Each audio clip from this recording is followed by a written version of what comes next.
Welcome once again. Today I'm going to explain to you something called the Swedish death cleanse or death cleaning. This is more of a philosophy than it is a method.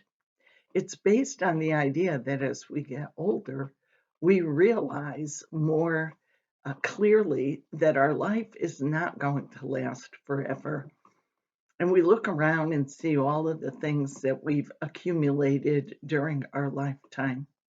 And we realize that when we do pass, someone is going to be responsible for cleaning this up, for going through it all and deciding what to do with it.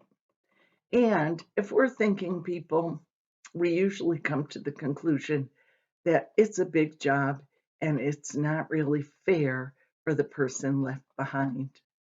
And so, what this a Swedish author and her method recommend is that we do it now before we pass.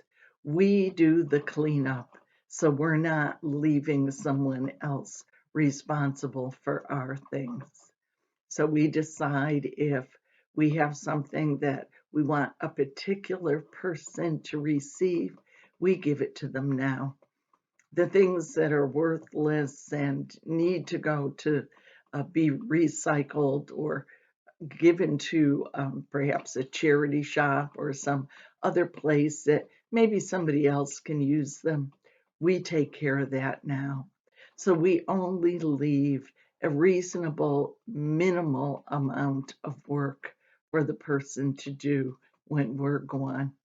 It's a way of helping them, blessing them, and being sure that what we want to happen with our possessions does happen. So I hope you'll consider this idea that came originally from a Swedish author as a way that people there deal with their possessions, especially older folks.